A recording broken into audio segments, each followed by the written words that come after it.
plead the first, American dream. I plead the first, white shirt, blue jeans. I plead the first, American dream. I plead the first, white shirt, blue jeans. I plead the first, American dream. Hey guys, how you doing?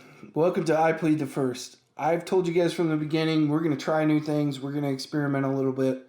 So today's video is going to be shorter than what they normally are during the week.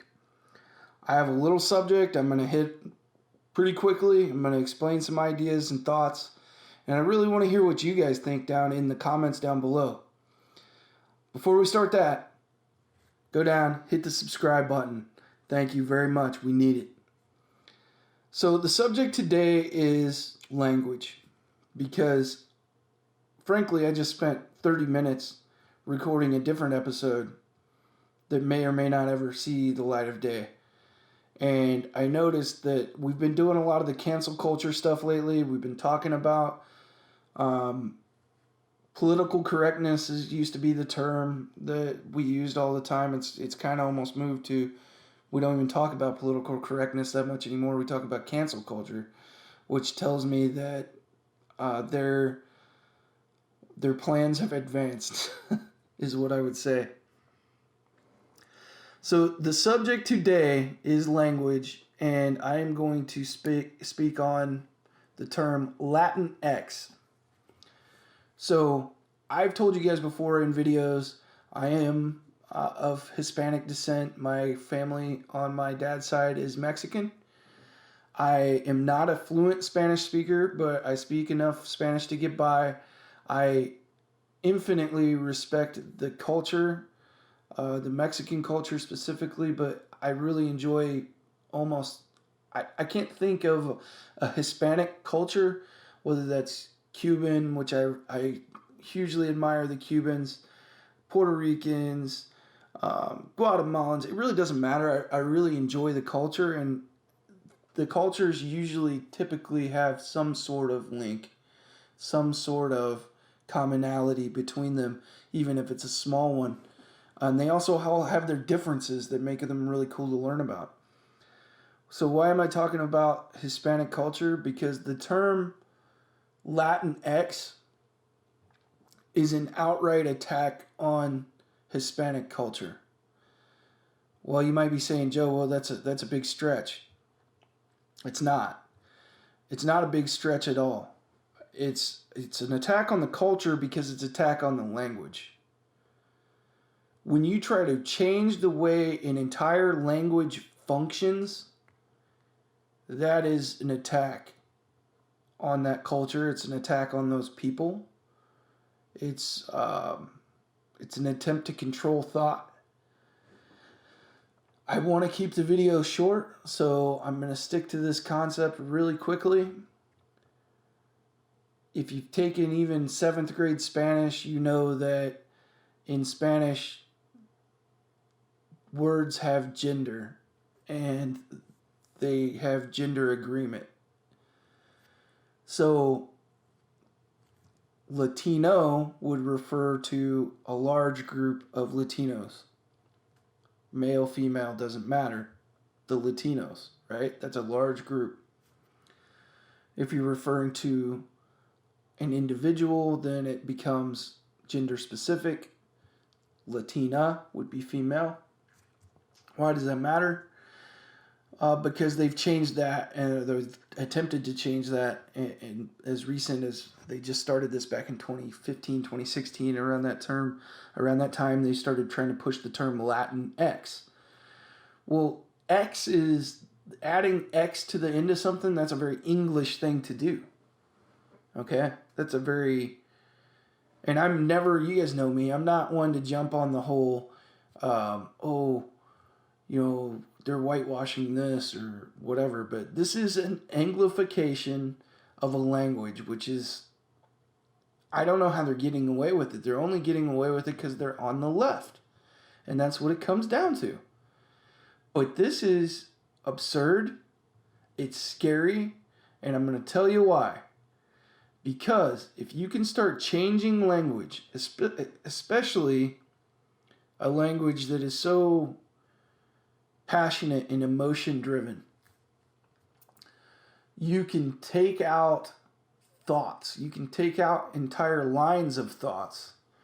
And, we're not going to get into all the different, I could spend a long time breaking this down for you. As you can see in the headline that only 3% of Hispanics use the term Latinx. They have this nice little pie chart that says 76% of Latinos have never even heard of the term. 20% have heard of it and ain't going to use it.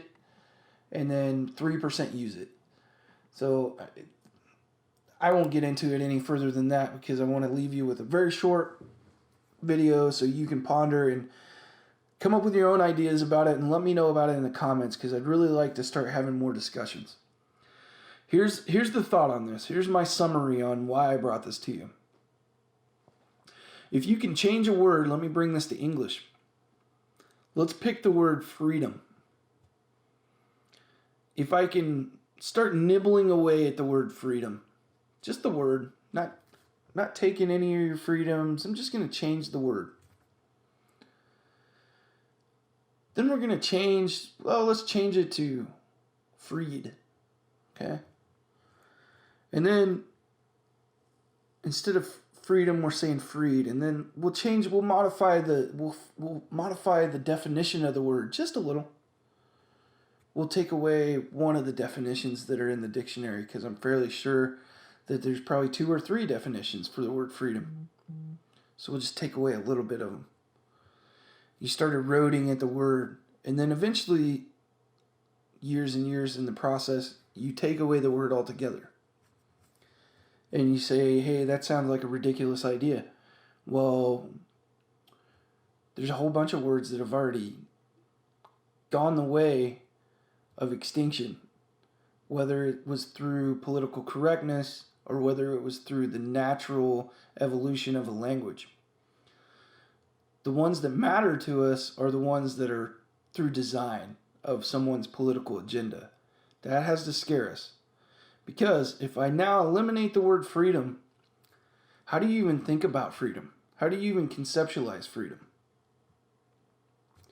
If I can take away the language, if I can control the language, I can control your thoughts. I want you to really do this thought exercise for me. Really think about this. Sit there and think about how would you have a thought about freedom if the word freedom didn't exist? Would you do it through images? And I'm sure you guys can come up with something, but it's going to be significantly harder to think about the idea of freedom without the word freedom. So now, last exercise for you. And let me know what this means to you. What does freedom mean to you? Come up with that, and then tell me how you would even begin to conceptualize that thought, that idea of what freedom means to you. Because you might be at home saying, well, freedom means the ability to pursue happiness or whatever else you might say. I'm not gonna give you all the answers to the test. How would you even begin to have that thought without the word freedom? Let me know what you think. So guys, thanks for supporting us. Thanks for subscribing. Thanks for watching my videos. I really appreciate all you guys. We'll see you again on Wednesday. If you like this kind of video, let me know you like this kind of video. Otherwise, I'm just going to keep changing up stuff until I get a whole bunch of views and figure out that something's working. So thanks guys. We'll see you soon. Talk to you later. Stay safe. I could really use a change of scenery. Yeah. Everybody smoking all the greenery. Yeah. Close the match 'cause they were handed down to me. But I'm still fly, I know. I'm still fly, let's go. It could all be worse, I could be a hater like you.